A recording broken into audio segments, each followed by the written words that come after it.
ಸಾಧ್ಯನಾ ಅನ್ನುವಂಥದ್ದು.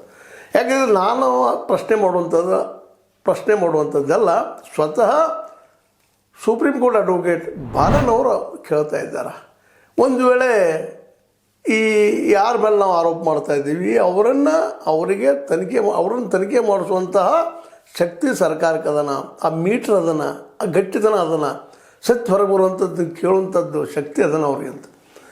ಯಾಕಂದರೆ ನೇರವಾಗಿ ಇವತ್ತು 6 ಜನ ಆಗಿರ್ಬೋದು, ಇನ್ನೂ ಅನೇಕ ಜನ ಆಗಿರ್ಬೋದು, ಈ ಎಲ್ಲ ಘಟನೆಗಳಿಂದ ಧರ್ಮಾಧಿಕಾರಿ ಇದ್ದಾರೆ ಅನ್ನೋದು ಎಲ್ಲರ ಕೊರಗಿನ ಆರೋಪ.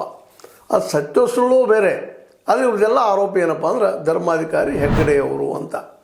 ಅದು ಇಲ್ಲಿಯವರೆಗೆ ನಡೆದಂಥ ಅನೇಕ ಇಷ್ಟೆಲ್ಲ ವಾದ ಮಾಡಿ ಸಾಕ್ಷಿದಾರನಂತಂದು ಏನೆಲ್ಲ ಮಾಡಿದರು, ಸರ್ಕಸ್ ಮಾಡಿದರು, ಇವತ್ತಿನವರೆಗೂ ಒಂದು ಮಾತನ್ನು ಸಹಿತ ಸರ್ಕಾರ ನೇಮಿಸಿದ SIT ನಮ್ಮ ಹೆಗ್ಗಡೆ ಅವ್ರನ್ನ ಕರೆಸಿ ಮಾತಾಡಿಲ್ಲ. ವೀರೇಂದ್ರ ಹೆಗ್ಗಡೆ ಅವ್ರನ್ನ ಏನಪ್ಪ ನೀವು ಸಂಬಂಧ, ನಿಮ್ಮ ಮೇಲೆ ಇಷ್ಟು ಆರೋಪ ಬರ್ತಾ ಇದೆ, ಇದು ಕ್ಲಿಯರೆನ್ಸ್ ಏನು, ಈ ಎಲ್ಲ ಹತ್ಯೆಗಳಿಂದ ನೀವು ಇದ್ದೀರಿ ಅಂತ ಆರೋಪ ಮಾಡ್ತಾ ಇದ್ದಾರೆ. ಏನಂತ ಒಂದು ದಿನವೂ ಎನ್ಕ್ವೈರಿ ಮಾಡಿಲ್ಲ.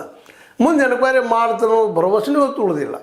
ಯಾಕಂದರೆ ಯಾವುದೇ ಸರ್ಕಾರ ಬಂದರೂ, ಯಾವುದೇ ವ್ಯಕ್ತಿ ಬಂದರೂ, ಎಂಥ ಒಂದು ಪವರ್ಫುಲ್ ಶಕ್ತಿ ತಂದಿಟ್ಟರು, SIT ತಂದು ನಿಲ್ಲಿಸಿದ್ರು, SIT ಅದನ್ನು ತನಿಖೆ ಮಾಡಲಿಕ್ಕೆ ಹೋಗ್ತಾ ಇಲ್ಲ, ಪ್ರಶ್ನೆ ಮಾಡ್ತಾ ಇಲ್ಲ. ಯಾರು ಸಾಕ್ಷಿದಾರ ಅದಾರ, ಯಾರು ದೂರದಾರ ಅದಾರ, ಅವ್ರನ್ನ ಇವತ್ತು ಆರೋಪಿಗಳನ್ನು ಮಾಡುವಂಥ ಹಂತಕ್ಕೆ ಬಂದಿಲ್ಲ ಸರ್. ಇವೆಲ್ಲ ಘಟನೆಗಳಿಂದ ಯಾರಿದ್ದಾರು ಅನ್ನೋದು ಪ್ರಶ್ನೆ ಹುಡುಕ್ತಾ ಇಲ್ಲ. ಇಲ್ಲಿ ಈ ಪ್ರಮಾಣದಲ್ಲಿ ನಮ್ಗೆ ಏನಪ್ಪ ಮೂಳೆಗಳು ಸಿಗ್ತಾ ಇದ್ದಾವ, ಅಸ್ಥಿಪಂಜ ಸಿಗ್ತಾ ಇದ್ದಾವ, ಬಂಗ್ಲೆಗುಳದ ಮೇಲೆ ಸಹಿತ ಅಸ್ಥಿಪಂಜಗಳು ಸಿಕ್ಕಿದ್ದಾವ.